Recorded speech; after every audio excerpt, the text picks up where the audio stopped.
Assalamualaikum warahmatullahi wabarakatuh. Pemirsa setia channel 7 Sudut.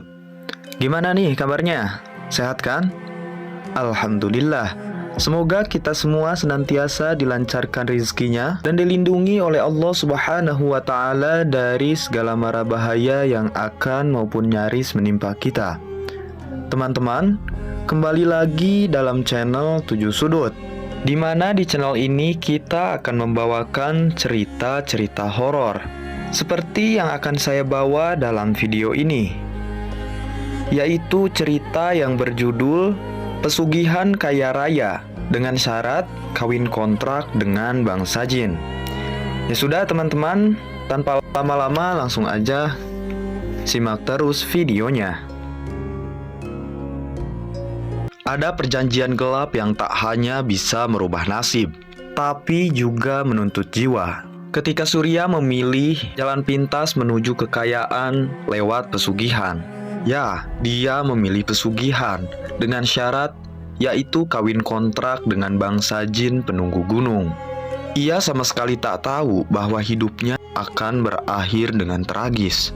Dan Laras, perempuan yang selama ini mencintainya, kini dibayang-bayangi oleh kematian yang tak bisa dilihat oleh mata biasa.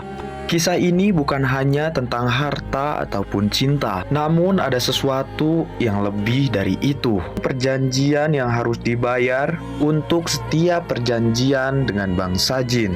Di kaki lereng Gunung Merapi, ada satu desa yang diselimuti oleh aura mistis. Orang-orang di sekitar desa itu tahu bahwa siapapun yang ingin cepat kaya pasti mengambil jalan pintas. Namun, tidak banyak orang yang berani mencoba pesugihan kawin kontrak dengan bangsa jin penunggu gunung. Legenda tentang jin itu sudah beredar selama berabad-abad. Tapi tidak ada satupun warga yang mau membicarakannya secara terbuka.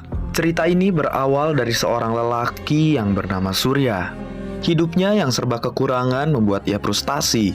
Setiap hari, ia hanya bisa bekerja sebagai serabutan tanpa penghasilan yang tetap. Rumahnya saat itu kecil dan juga reot. Tak ada satupun istri yang mau hidup bersamanya. Pada suatu sore, Surya duduk di depan rumahnya yang reot. Angin sore berhembus pelan, membawa debu dari jalan di depan rumah. Di sekelilingnya, suara jangkrik mulai terdengar, menandakan malam akan segera tiba.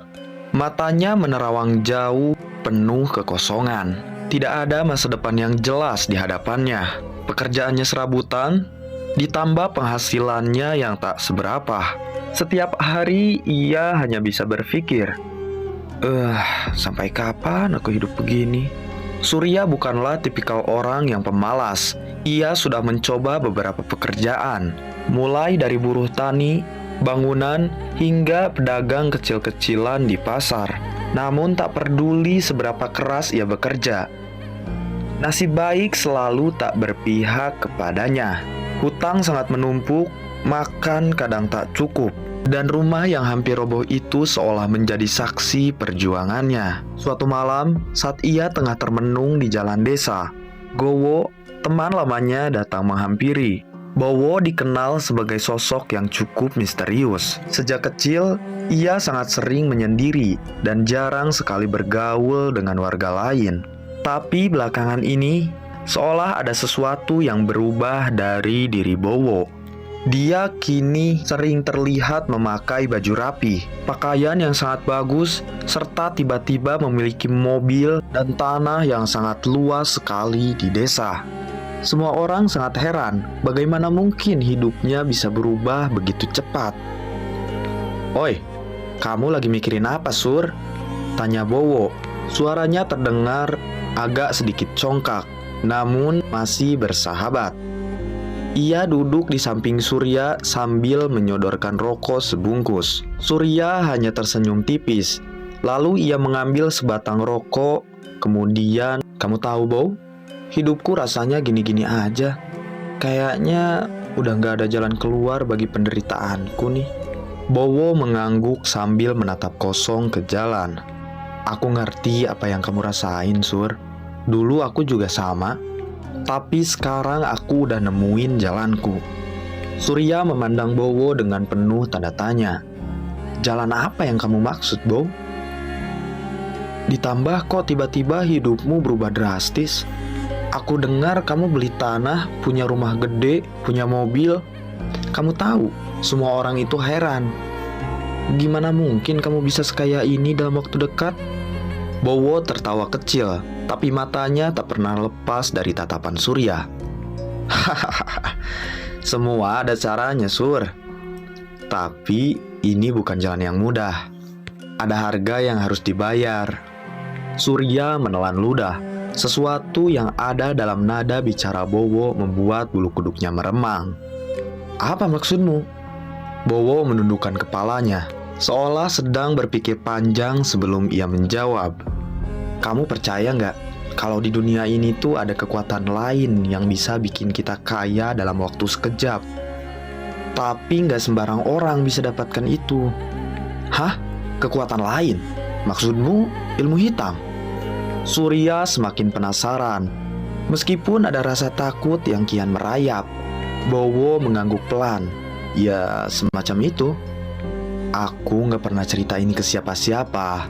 Tapi aku yakin kamu butuh ini, Sur. Kamu harus tahu dulu, Sur. Ini tuh bukan sekedar pesugihan biasa. Ini tuh lebih dari sekedar tumbal ataupun ritual. Syaratnya, kamu hanya perlu mau kawin kontrak dengan Bang Sajin. Seketika Surya terdiam. Kata-kata Bowo itu seolah menancap di telinganya. Hah? Kawin kontrak dengan Jin? Pikirannya saat itu berputar-putar. Antara rasa ingin tahu dan juga ketakutan yang mulai menjalar. Bow, kamu serius? Tanyanya dengan nada gelagapan. Kawin kontrak sama Bang Sajin? Apa maksudmu? Bowo mendekat kepada Surya sembari membisikkan sesuatu. Aku gak main-main, Sur. Ini adalah jalan pintas. Kamu akan kaya raya dalam sekejap. Tapi ya tentu semua ini ada risikonya. Setelah 7 tahun nanti, kamu harus menjaga perjanjiannya. Kalau enggak, hidup kamu yang akan menjadi taruhannya. Surya menatap Bowo dengan wajah yang tegang. Ia sangat merasa penasaran, tapi juga takut. Namun, di dalam hatinya, keinginan untuk lepas dari kemiskinan semakin kuat. Mungkin ini satu-satunya cara bagi dia untuk mengubah hidup. Gimana caranya, Bow? Surya akhirnya bertanya. Meskipun hatinya masih diliputi keraguan, Bowo akhirnya tersenyum puas. Besok malam, kita ke Gunung Merapi. Ada seseorang di sana yang bisa menemukanmu dengan jin penunggu itu. Jadi, kamu bisa melakukan pesugihannya. Dan dia juga yang akan menjembatanimu tentang perjanjian itu. Malam berikutnya, Surya dan Bowo sudah ada di kaki lereng Gunung Merapi. Udara malam yang dingin disertai kabut tipis menambah keangkeran tempat itu. Mereka berjalan di jalanan setapak, melewati pepohonan lebat, menuju sebuah gubuk tua yang tampak tak terurus. Nah, ini tempatnya, ucap Bowo sambil menunjuk ke arah gubuk yang berdiri di antara pohon-pohon besar. Sementara di depan gubuk, ada laki-laki tua yang menggunakan pakaian serba hitam sedang berdiri menunggunya. Matanya yang tajam menatap ke arah Surya dan juga Bowo. Selamat datang. Suaranya yang serak hampir terdengar seperti bisikan. Apa kalian sudah siap? Surya merasakan getaran aneh di tubuhnya. Tetapi ia tetap mengangguk. Aku siap, Mbah. Lelaki tua yang dipanggil dengan sebutan Mbah Joyo itu mengangguk, lalu mempersilahkan mereka untuk masuk ke dalam gubuk. Di dalam, aroma kemenyan yang pekat memenuhi ruangan. Sementara di dalam ruangan, tepatnya di tengah ruangan.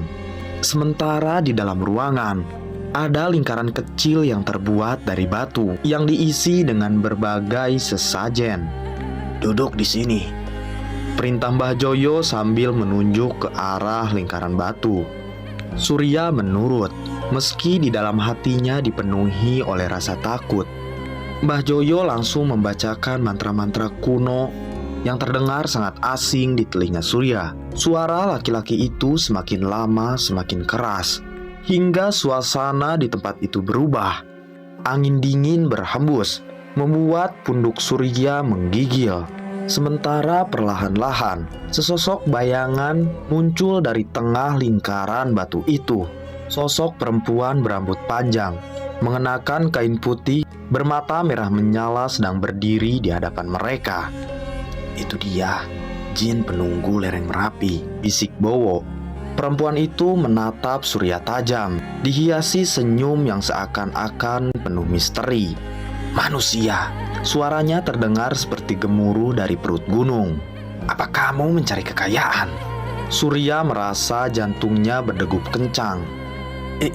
Iya." Suaranya sangat pelan dan terdengar seperti gemetar. Aku ingin hidupku berubah." Perempuan jin itu mendekat.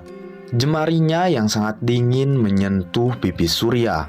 "Aku bisa memberi apa yang kamu inginkan." Berbeda dengan tadi, sekarang suara wanita itu terdengar sangat lembut. "Tapi tentu semua itu ada syaratnya. Kamu harus bersedia kawin kontrak denganku selama 7 tahun. Kamu juga tidak boleh menikah atau berhubungan dengan anak manusia selama masa perjanjian itu. Dan jika kamu mencoba untuk melanggarnya, maka hidupmu akan sepenuhnya menjadi milikku." Surya mengangguk lemah. Ia tahu tidak ada jalan kembali untuk waktu sekarang, dan perjanjian itu dimulai. Setelah perjanjian itu, kehidupan Surya kini telah berubah drastis. Dalam waktu singkat, ia memperoleh kekayaan yang tak pernah sama sekali ia bayangkan. Rumahnya yang reot dulu, kini berubah menjadi rumah yang sangat besar dan halamannya yang sangat luas. Mobil-mobil mewah kini terparkir di depan rumahnya. Dan tanah-tanah yang luas kini sudah resmi menjadi miliknya. Orang-orang desa kini memandang Surya dengan takjub. Bagaimana bisa Surya yang dulu dikenal sangat miskin mendadak menjadi seorang kaya raya? Namun, di balik semua kekayaan itu, setiap malam Surya mulai merasakan kehampaan. Setiap malam wanita jin itu datang ke rumahnya. Wajah cantiknya tampak selalu sama, tapi matanya yang merah menyala membuat Surya tak nyaman. Sekarang dia terkurung dalam perjanjian yang tak bisa ia langgar. Surya benar-benar melakukan perjanjian kawin kontrak dengan jin penunggu lereng Gunung Merapi, yang merupakan bentuk dari pesugihan mistis, di mana syarat di dalamnya adalah manusia yang bersedia kawin kontrak dengan bangsa jin. Dan sebagai gantinya, jin tersebut akan memberikan kekayaan materi bagi siapapun yang melakukan perjanjiannya. Namun, ada syarat dan juga resiko yang harus ia patuhi. Pesugihan ini dilakukan dengan tujuan memperoleh kekayaan yang sangat singkat. Namun, melakukan perjanjian dengan bangsa jin yang memiliki kekuatan gaib. Peserta pesugihan ini harus siap menghadapi konsekuensi berat jika ia berani melanggar syarat yang telah ditetapkan. Surya harus melakukan perjanjian kawin kontrak dengan perempuan bangsa jin penunggu lereng Gunung Merapi. Periode kawin kontrak ini berlangsung selama 7 tahun, di mana selama perjanjian itu, Surya dilarang keras untuk menikahi atau memiliki hubungan dengan perempuan manusia. Jika perjanjian tersebut dilanggar sebelum waktunya, Surya akan mengalami resiko berupa kematian atau kehilangan hartanya secara drastis. Selama perjanjian itu, jin itu akan mendatangi Surya dengan bentuk fisik untuk mengunjungi Surya di dunia nyata, dan Surya harus bersedia melayani dan menghormati jin tersebut layaknya seorang istri. Jika Surya melanggar perjanjian atau memutus ikatan tanpa melakukan ritual pelepasan yang benar, jin tersebut akan mengambil nyawanya. Sebelum melakukan pesugihan, Surya harus melakukan serangkaian ritual untuk melakukan pesugihan tersebut. Surya harus menemui Mbah Joyo, seorang dukun yang memiliki kekuatan gaib untuk berhubungan dengan bangsa jin. Dukun inilah yang nantinya akan memediasi antara pertemuan Surya dan juga jin penunggu Gunung Merapi. Ritual akan dilakukan di lereng Gunung Merapi, suatu tempat keramat di mana jin tersebut berada. Lokasi ini dianggap memiliki energi spiritual yang sangat kuat dan dipercaya sebagai tempat makhluk halus untuk berkomunikasi dengan dunia manusia. Surya harus memberi sesajen berupa makanan, kembang 7 rupa, dan juga kemenyan untuk menyenangkan jin tersebut. Sementara sesajen tersebut akan diletakkan di tengah-tengah lingkaran batu yang telah dibuat oleh Mbah Joyo sebagai simbol kesepakatan antara manusia dan juga bangsa jin. Mbah Joyo akan mengucapkan mantra-mantra dalam bahasa kuno. Sementara ada salah satu ritual yang harus dilakukan oleh Surya jika ia sudah tidak kuat hidup dengan jin tersebut. Surya harus melakukan ritual pelepasan berupa melibatkan sesajen khusus dan kembali ke Gunung Merapi untuk melakukan permohonan maaf dan penyerahan kembali kekayaan yang telah diberikan oleh jin tersebut. Jika ritual pelepasan tidak dilakukan dengan benar, jin tersebut akan menganggap Surya sebagai pelanggar perjanjian dan akan mengambil nyawanya sebagai gantinya. Pesugihan ini bukan cuma melibatkan spiritual, tapi juga menjadikan seseorang akan rentan terhadap hal gaib ataupun pengaruhnya, sehingga perjanjiannya harus dipatuhi secara hati-hati. Suatu hari, ketika ia tengah duduk di depan rumahnya, seraya menikmati angin sore, Surya melihat seorang wanita yang tengah berjalan di depan rumahnya. Perempuan itu bernama Laras, seorang wanita yang dulu sempat ia sukai ketika mereka masih remaja. Laras kini terlihat semakin dewasa, dan kecantikan perempuan itu semakin memancar. Laras berhenti di depan rumah Surya sambil tersenyum lembut. "Surya? Wah, sekarang rumahmu besar sekali," ucapnya sambil tertawa kecil. "Aku sampai gak percaya loh ini rumahmu." Surya tersenyum kaku. Iya Ras, hidupku sudah mulai berubah sekarang," jawabnya. Ada perasaan aneh yang muncul dalam hati Surya. Melihat Laras membuatnya seperti kembali ke masa lalu, masa di mana sebelum kekacauan ini ia mulai. "Kamu kelihatan beda loh," kata Laras lagi. "Aku banyak mendengar cerita orang-orang tentangmu. Kata orang, kamu bisa kayak mendadak, Sur. Rahasianya apa toh?" Surya terdiam sejenak. Dia tidak bisa memberikan jawaban yang sebenarnya tentang pesugihan yang telah ia lakukan. "Ya, mungkin nasibku aja yang berubah, Las," jawabnya dengan singkat. Surya dan Laras berbincang sangat lama, mengenang masa lalu saat mereka masih remaja. Laras masih saja sama seperti yang dulu, perhatian dan juga lemah lembut. Ada sesuatu dalam diri Laras yang membuat Surya sangat hangat. Sesuatu yang telah lama hilang saat ia memutuskan untuk menjalani pesugihan kawin kontrak dengan bangsa jin. Setelah Laras berpamitan dan berbincang lama, Surya termenung di beranda rumahnya. Jantungnya seperti berdebar tak menentu. Ada perasaan kuat yang kembali muncul dalam dirinya. Perasaan cinta yang selama ini ia pendam. Namun perasaan itu akan menjadi ancaman besar bagi perjanjian yang telah ia buat dengan perempuan jin penunggu Gunung Merapi. Malam itu seperti biasa, perempuan jin itu muncul di kamarnya. Wajahnya yang pucat tampak tersenyum, tetapi tatapan matanya yang tajam selalu menembus hati Surya. Ia bisa merasakan kehadiran makhluk gaib itu meski tak langsung melihatnya. "Kau tampak gelisah," kata jin itu.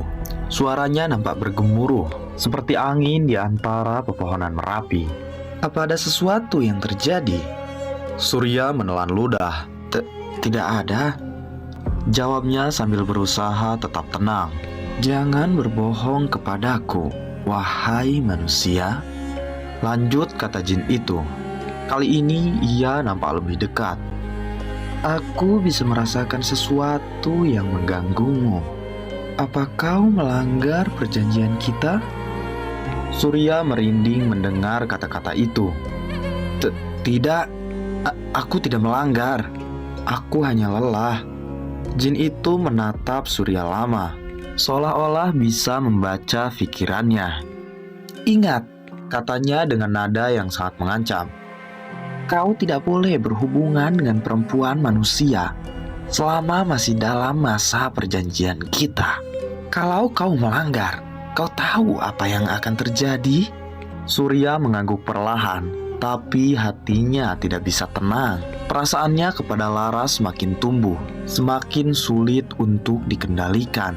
Setiap hari ia berharap bisa bertemu lagi dengan Laras. Dan setiap malam pula, ia semakin takut dengan perempuan jin itu. Dia merasa tertangkap pada dilema yang menghancurkan secara perlahan-lahan. Beberapa minggu kemudian, Surya berpapasan dengan Laras di pasar. Mereka berbincang sebentar, dan kali ini Surya tak kuasa menahan perasaannya. Laras, katanya dengan ragu-ragu. Ada sesuatu yang ingin aku sampaikan. Laras memandang Surya dengan penuh perhatian. Hah? Apa itu, Sur? Kayaknya serius ya? Surya menarik napas panjang, berusaha untuk mengumpulkan keberaniannya. Aku masih menyukaimu, Laras. Sejak dulu, aku selalu punya perasaan ini, tapi hidupku kacau waktu itu. Waktu itu juga aku masih belum punya keberanian untuk bilang. Tapi sekarang, aku merasa aku lebih baik. Dan aku ingin kita kembali dekat lagi, Ras. Laras tersenyum lembut, tapi ada keraguan di matanya. Surya, aku bahagia mendengar semua itu. Tapi aku juga mendengar rumor tentang cara kamu menjadi kaya mendadak. Apakah itu benar? Surya terdiam. Pertanyaan Laras bagaikan belati yang menusuk hatinya. Dia tahu bahwa di balik semua kekayaannya ada kegelapan yang menghantuinya. Tapi perasaannya terhadap Laras terlalu kuat untuk diabaikan. Kamu gak perlu khawatir tentang itu, Laras. Aku hanya ingin mencoba agar kita bisa bersama lagi. Jawab Surya dengan suara pelan penuh harap. Laras tampak ragu, tapi akhirnya dia mengangguk. Baiklah, tapi aku harap kamu bisa jujur padaku tentang apa yang sebenarnya terjadi. Sejak hari itu, Surya dan Laras semakin sering bertemu. Mereka berjalan-jalan di desa, menghabiskan waktu bersama seperti sepasang kekasih yang baru memulai hubungan. Bagi Surya, momen-momen kebahagiaan itu adalah kebahagiaan yang hilang dari hidupnya. Tapi di balik itu, ada ancaman yang terus membayangi. Ancaman dari jin perempuan yang tak pernah jauh darinya. Suatu malam, Surya bermimpi buruk. Dalam mimpi itu, ia tengah berdiri di puncak Merapi, dikelilingi oleh api dan juga angin yang sangat kencang. Di depannya, jin perempuan itu berdiri dengan mata merah menyala, marah dan juga penuh dendam. Kau berani melanggar perjanjian kita? Teriak jin itu di dalam mimpi. Suaranya bergema di seluruh gunung. Aku akan menghancurkanmu dan juga hidupmu. Surya terbangun dengan napas yang terengah-engah. Tubuhnya berkeringat dingin dan jantungnya berdegup kencang. Dia tahu mimpinya bukanlah sekadar mimpi biasa. Itu adalah peringatan. Jin itu tahu bahwa Surya telah melanggar perjanjian mereka. Hari-hari berikutnya, Surya merasa hidupnya semakin tidak tenang. Dia semakin merasa diawasi setiap waktu. Seolah-olah ada mata yang selalu memperhatikan di setiap gerak-geriknya. Malam-malamnya selalu dihantui mimpi buruk.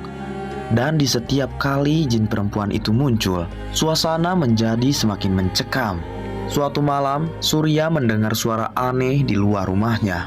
Dia keluar dengan hati-hati, melihat ke sekeliling. Dari kejauhan, di bawah cahaya bulan purnama, dia melihat sosok wanita berambut panjang tengah berdiri di tepi ladangnya. Jin itu dengan tatapan tajam menatap langsung ke arah mata Surya. "Kau sudah melanggar perjanjian kita, Surya." Suara jin itu bergema di udara malam. "Waktumu sudah habis. Kau akan membayar harga untuk pengkhianatanmu." Surya merasa ketakutan yang luar biasa. Dia segera lari masuk ke dalam rumah. Tapi suara jin itu terus terdengar di telinganya. Suara yang membuat seluruh tubuhnya bergetar. Keesokan harinya, Surya memutuskan untuk mencari bantuan. Dia teringat kepada mimpinya, di mana dia sedang berdiri di puncak Gunung Merapi. Dalam mimpinya, ada petunjuk agar dia bisa memutuskan perjanjian dengan jin itu. Jika dia melakukan ritual tertentu di gunung itu dengan tekad yang kuat, Surya memutuskan untuk datang ke puncak Gunung Merapi, bertujuan untuk melakukan ritual tersebut. Dia mengumpulkan benda-benda dan juga sesajen yang dia anggap bisa membantunya. Lara sempat bertanya-tanya, "Mas, kenapa tergesa-gesa gini sih?" Tapi Surya mengatakan bahwa dia akan pergi untuk menyelesaikan urusan penting. Di puncak Gunung Merapi, Surya berdiri sendirian di tengah tebalnya kabut. Angin bertiup kencang, membawa suara-suara aneh dari dalam hutan. Surya mulai membacakan doa-doa yang diajarkan oleh Mbah Joyo. Berharap doa-doa itu bisa membantunya untuk memutuskan perjanjian yang telah ia alami selama ini. Namun, sebelum ritual selesai, sosok perempuan jin itu muncul di hadapannya. Wajahnya nampak lebih marah dan menakutkan dari sebelumnya. Surya berteriak. Jin itu suaranya seperti gemuruh. "Kau pikir kau bisa melarikan diri dariku? Kau sudah terikat oleh perjanjian dan kau melanggarnya." Surya mundur dengan ketakutan. Tapi dia tetap berusaha untuk menyelesaikan ritualnya. "Aku hanya ingin hidupku kembali normal. Aku tidak ingin hidup denganmu lagi," teriak Surya. Jin perempuan itu tertawa dingin. Suaranya bergema di atas puncak gunung. "Hidupmu sudah menjadi milikku saat kau menandatangani perjanjian itu, Surya. Tak ada jalan keluar yang disediakan terhadap orang sepertimu." Sebelum Surya sempat bereaksi, tubuhnya dihempas oleh kekuatan gaib yang sangat kuat. Dia terjatuh ke tanah dan pandangannya mulai memudar. Dalam detik-detik hidupnya, sosok jin itu mendekat.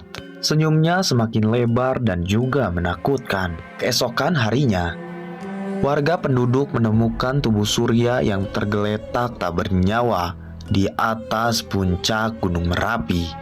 Sama sekali tak terlihat ada tanda-tanda kekerasan di tubuhnya. Tapi ekspresi ketakutan wajah Surya menjadi bukti bahwa dia telah mengalami sesuatu yang sangat mengerikan.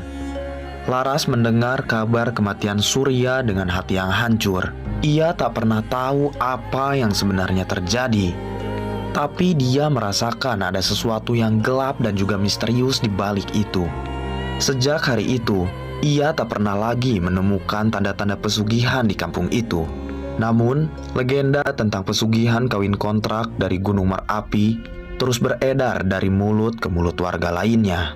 Warga sekitar selalu mengingat kisah Surya bagi siapapun yang mencari pesugihan ataupun yang mencari kekayaan instan lewat pesugihan. Sebelum menghilangnya Laras, ibunya sempat bilang kepada beberapa warga kalau tepat di 7 hari setelah kematian Surya, Lara sempat nangis histeris dan meminta ampun kepada sesuatu yang tak bisa dilihat oleh siapapun, kecuali oleh dirinya.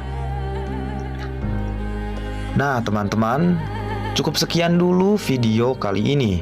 Video yang berjudul Pesugihan Kawin Kontrak dengan Jin Cantik. Terima kasih bagi teman-teman yang udah menyimak alur ceritanya sampai selesai. Tolong tuliskan saran ataupun kritik kalian ya di kolom komentar. Gimana tuh ceritanya teman-teman? Cukup ngeri ya. Gimana? Dari viewers 7 sudut ini ada yang mau ikut pesugihan? Emangnya siap tuh? Bayarannya nyawa loh. Jangan deh ya. Ya sudah teman-teman, cukup sampai sini dulu ya. Nantikan video-video selanjutnya hanya di channel 7 sudut. Jangan lupa buat teman-teman juga aktifkan notifikasinya agar tak ketinggalan video-video terbaru dari channel 7 Sudut ini ya. Ya sudah, saya Feng selaku host harus segera pamit. Jaga kesehatan teman-teman ya. Wassalamualaikum warahmatullahi wabarakatuh.